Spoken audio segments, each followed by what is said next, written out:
আপনারা অনেকে হয়তো আমার 1-to-1 পার্সোনাল মেন্টরশিপের অ্যাডগুলো দেখেছেন, অথবা অনেকে জানতে চান যে ভাই অ্যাকচুয়ালি মানে এটা কি করব, কি করতে হবে। তো কিছু ফিল্টার করার জন্য এবং আমাদের এই সেশনটাকে প্রমোট করার জন্য আজকে আমি কয়েকটা ইন্টারেস্টিং জিনিস বলবো। কারা আসলে আমার এই সেশনগুলো এই পর্যন্ত নেয়, এই সেশনগুলো কাদের জন্য, সেশনে কি হয়, কিভাবে হয় এবং কাদের নেওয়া উচিত, কাদের একেবারে এগুলো নিয়ে আমাকে নক করা উচিত না। So let's start. প্রথমে আমি বলি যে 1-to-1 সেশনটা কি। 1-to-1 সেশন হচ্ছে ভাই আপনি জুমে বা সামনাসামনি অথবা কোনো একটা গুগল মিটে বা হোয়াটসঅ্যাপে আমার সাথে একটা স্পেসিফিক টাইমে, যেটা আমি আগে রেখেছিলাম 15 মিনিট, তারপরে 20 মিনিট, তারপরে 1 ঘন্টা, তারপরে 1.5 ঘন্টা, বাট আবার আমি ওটাকে 1 ঘন্টা বা 45 মিনিটে রাখবো। আপনার বিজনেসে বা আপনার যেই প্রবলেমগুলো আপনার মনে হচ্ছে যে আমি সলভ করতে পারবো, সেগুলো আপনি আমাকে শেয়ার করবেন যে তন্ময় ভাই এই জিনিসগুলো আমি এই ফেস করতেছি, আপনার কি মনে হয়। যারা যারা আমাকে যোগ্য ভাবেন তারা তারা শেয়ার করেন।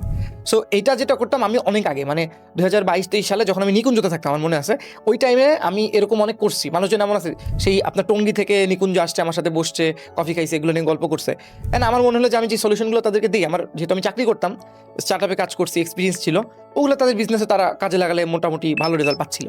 তো আমার একটা কনফিডেন্স তখন কাজ করে। অ্যান্ড এটা আমি করতে করতে আমার কাছে মনে হলো যে আমি যে জিনিসগুলো ফ্রিতে করছি বা একদম লামসাম অ্যামাউন্ট নিয়ে, এখন যেহেতু আমার অনেক একটা বড় অডিয়েন্স আছে, তো আমি ওই জিনিসটা করা শুরু করলাম। এবং আমি আমার যে হোমটাউন যশোরে, ওখানেও আমি অনেকগুলো মানুষের সাথে বসছি, তাদেরকে অনেক জিনিসপত্র বলে দিয়েছি এবং এগুলো কাজ করেছে তাদের জন্য। আরেকটা হচ্ছে যারা মার্কেটিংয়ে ডিফারেন্ট চ্যানেল নিয়ে কাজ করে। কথার কথা, সে চায় হোয়াটসঅ্যাপ এপিআই প্রথমবারের মতো সেট আপ করতে, সে চায় তার কনভার্সন এপিআই সেট আপ করেছে, ইভেন্ট ম্যাচ কোয়ালিটি কোনো একটা কারণে হচ্ছে না, ওইটা নিয়ে কি করা যেতে পারে। এরকম টেকনিক্যাল সাপোর্টের জন্য মানুষ আমাদের কাছে আসে। এবং last but not the least, এটাও আমার মোটামুটি বেশ হাই পেইং একটা কনসালটেশন সার্ভিস, যেটা ওই নর্মাল সেশন থেকে মানুষজন নিয়ে চেষ্টা করে, সেটা হচ্ছে telesales marketing. Telesales is an amazing channel in Bangladesh. এবং আমি তো ওয়ার্ল্ড ওয়াইড অত বেশি যেটা বলতে পারবো না, বাট টেলিসেলসে কীভাবে করে সে তার কাস্টমারের পিচিং, কি বললে ভালো হবে, কি বললে খারাপ হবে, কীভাবে করে কথা বলা যায়, কত ডিউরেশন কথা বলা উচিত, কল রেকর্ডিং শোনার সময় কী কী জিনিস ঠিক দেখতে হয়, কীভাবে টিমকে মোটিভেট রাখতে, অনেক কিছু আছে, সেগুলো নিয়ে মানুষজন আমার কাছে আসে। সো এই পুরো কথাটা শুনে আমার মনে হয় আপনি বুঝতে পেরেছেন। এই পর্যন্ত প্রায় 100টা আমি 1-to-1 90 মিনিটের কল করেছি, পেইড সেশন প্রত্যেকটা। তার মধ্যে আমি কিছু স্পেসিফিক টাইপের ক্যারেক্টারিস্টিক্স পেয়েছি যে এই টাইপের মানুষরা এই সেশনগুলো নেয়, সেটা আজকে আমি বলবো, যেন আপনি বুঝতে পারেন যদি আপনি এই বাস্কেটের মধ্যে কেউ না হন, আপনার এই সেশনগুলো নেওয়া উচিত হবে না। কারণ এটা পেইড সেশন এবং এটা মোটামুটি একটা অ্যামাউন্ট রাখা হয়েছে, এবং এই টাইপের মানুষদেরই আসলে এই সেশনগুলো নিয়ে পজিটিভ একটা ফিডব্যাক বা পজিটিভ একটা চেঞ্জ তার লাইফে আসবে। 1 নম্বর হচ্ছে যারা ক্যারিয়ারে কাজ করতেছে কয়েকদিন ধরে, ডিজিটাল মার্কেটিং ক্যারিয়ার বা সেলস নিয়ে কাজ করতেছে, তারা আমার সাথে এই সেশনগুলো করে। তাদের কাছে মনে হয় যে আমার কাছে কোনো একটা এমন গোপন সূত্র আছে যেটা আমি তাদেরকে বলে দিলে হয়তো তাদের বিজনেসে বর্তমানে, মানে তাদেরকে বিজনেস, মানে তাদের এই ক্যারিয়ার আছে সেখানে সে ভালো করতে পারবে। তো এটা তারা মনে করে। স্পেশালি তারা লিঙ্কডইন রিলেটেড অনেক কোয়েশ্চেন্স আমাকে করে। তারা বিজনেসকে আমি কীভাবে অডিট করি বা তাদের ক্লায়েন্টের বিজনেসকে আমি কীভাবে হেল্প করতে পারি, মানে সে আমার কাছ থেকে হেল্পটা নিয়ে সে ওই আইডিয়াগুলো তার ওই ক্লায়েন্টের বিজনেসে ইমপ্লিমেন্ট করার চেষ্টা করে বা তার ওই চাকরি যেখানে করে ওখানে ইমপ্লিমেন্ট করে। এটা একটা মেজর পোর্শন যারা আমার কাছ থেকে এই পার্সোনাল কনসালটেশনের সেশনগুলো নেয়। সেকেন্ড হচ্ছে যারা বর্তমানে একটা বিজনেস করছে এবং বেশ অনেকদিন ধরে করছে, যাদের কাছে বাজেটটা সবচেয়ে প্রথম মানে প্রতিবন্ধকতা না, এমন মানুষ আমার কাছ থেকে সেশন নেয়। এবং তারা কি বলে, তারা বলে যে ভাই আমি এক জায়গায় গিয়ে মনে হচ্ছে কিছু একটা প্রবলেম আছে, বাট আমি আসলে বুঝতে পারছি না এক্স্যাক্টলি কি প্রবলেম আছে বা আমি কোথায় স্টাক হয়ে যাচ্ছি।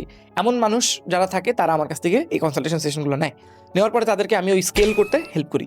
কীভাবে করি, হয়তো মোটামুটি তাদের অপারেশনসের প্রবলেম বের করি বা মার্কেটিংয়ের প্রবলেম বের করি, ডিজিটাল মার্কেটিংয়ের টেকনিক্যাল প্রবলেম বের করি, এগুলো নিয়ে আমি তাদেরকে একটা রোডম্যাপ দিই। তারপরে আবার 3 মাস 4 মাস পরে বলি যে ভাই এগুলো করার পরে কেমন লাগে আপনি আমাকে জানান। তারা তো আমার সব কথা নেয় না, যেগুলো যেগুলো তাদের গুরুত্বপূর্ণ মনে হয় সেগুলো তারা ইমপ্লিমেন্ট করে। তারপর হচ্ছে যারা ব্র্যান্ডিং নিয়ে এখনও পর্যন্ত কোনো সচেতনভাবে কোনো কাজ করে নাই কনসিয়াসলি, এমন অনেকে আছে যে ধরেন মাসে অনেক সেল হচ্ছে কিন্তু তাদের সিপিআর কমছে না, কিন্তু তাদের মনে হচ্ছে তাদের ব্র্যান্ডিং করলে বেটার হবে। তাদের ব্র্যান্ডিংয়ের টোন, আর্কিটাইপ, কী টাইপের কন্টেন্ট ইউজ করা উচিত, কালার কেমন হওয়া উচিত, কোন টাইপের টোনে কথা বলা উচিত, কী বলা উচিত না, তাদেরকে এত রাজনীতির পোস্ট করা উচিত, তাদের করা উচিত কিনা বা না করলে কি করবে, এই জিনিসগুলো রোডম্যাপ অনেকে আমার কাছ থেকে নেয়। আরও অনেকে আছে যারা আমার কাছ থেকে স্টোরি টেলিংয়ের একটা ফিডব্যাক নেয়। স্টোরি টেলিং মানে হচ্ছে ধরেন কথার কথা, একটা ব্র্যান্ড সে নয়েজ করতেছে যে ভাই এটা ভালো, আমার কাছ থেকে কিনো, এটা না করে তাকে পারসুয়েশন কীভাবে করা যায় যে ভাই তুমি তো এটা বিক্রি করছো, এটাকে কি স্টোরিতে বলা যায়, এই জিনিসগুলো নিয়েও কিন্তু অনেক মানুষ আমার কাছে সেশন করতে আসে। এবং আমার মনে হয় আমার ব্যক্তিগত স্কিলের মধ্যে, যেহেতু আমার কন্টেন্টের মাধ্যমে আমাকে আপনারা চেনেন, তো হয়তো কিছুটা স্টোরি টেলিং আমি বুঝি, যেই কারণে এইটা আমার লাইক মানে ভেরি টপ রেটেড একটা স্কিল।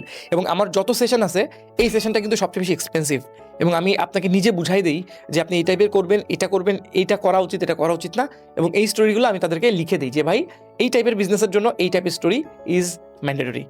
আরেকটা স্পেসিফিক টাইপের মানুষ করে এরকম সেশন আমি যে খুব করেছি তা না, কারণ বাংলাদেশে স্টার্ট আপ অনেক বেশি নাই। কিন্তু আমার যেহেতু ক্যারিয়ারটা শুরু হয়েছিল স্টার্ট আপের কাস্টমার জার্নি, কাস্টমার কোহর্ট বানানো, এমন টাইপের কিছু কাজের জন্য মানুষ আমাকে অ্যাপ্রোচ করে, এবং এগুলো কনসালটেশন সেশনের ক্ষেত্রে সবসময় হয় না। কনসালটেশন সেশনে উনি ওনার প্রবলেমটাকে এক্সপ্লেন করে, পরে আমরা একটা টাইম ফ্রেম নিয়ে ওনাকে পুরো জিনিসটা ডেলিভার করি এবং ভালো একটা অ্যামাউন্ট আমরা চার্জ করি।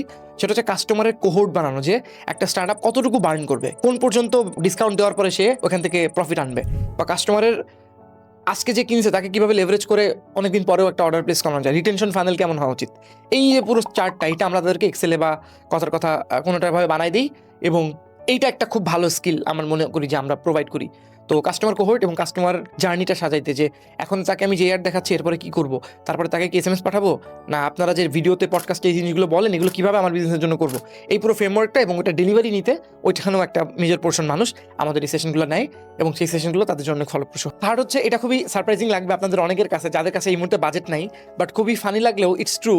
অনেকে আছে যাদের কাছে একটা হিউজ অ্যামাউন্ট অফ বাজেট আছে এবং তারা মার্কেটিংয়ে ভালো রেজাল্ট পাচ্ছে না, বা ভালো রেজাল্ট পেলেও তারা আসলে ওই টাকাটা কিভাবে সবচেয়ে বেস্ট ওয়েতে ডিস্ট্রিবিউট করা যায়। আমরা যারা মার্কেটিংয়ে কাজ করি তারা তো মার্কেটিং চ্যানেলস ইউজ করি, Facebook ad, Google ad, TikTok ad, এরকম বিভিন্ন ধরনের চ্যানেল থাকে, SMS marketing, email marketing.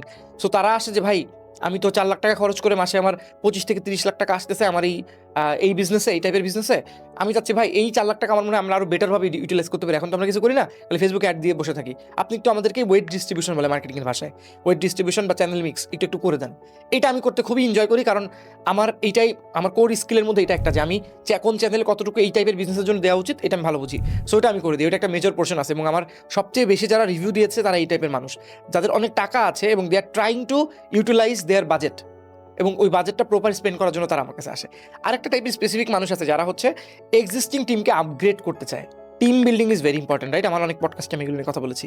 Existing টিমে ধরেন 15 জন আছে, সে 15 জনের মধ্যে কাকে মানে কিভাবে তারা এরকম ভাবছে যে ভাই টেলিগ্রাম মাত্র 58 জনের টিম দিয়ে এত কিছু করতেছে, আমার টিমে বর্তমানে 16 জন আছে, আমি কিছুই করতে পারতেছি না, কাহিনী কি করতে পারি? তখন তাদেরকে আমরা বোঝানোর চেষ্টা করি যে ভাই আপনার এই টিমের কে কি কাজ করতেছে, কাকে কিভাবে লেভারেজ করবেন, কিভাবে করে আপনি ডকুমেন্টেড রাখবেন, এসওপি বানাবেন, এগুলো নিয়ে কিছু মানুষ আমার কাছে আসে।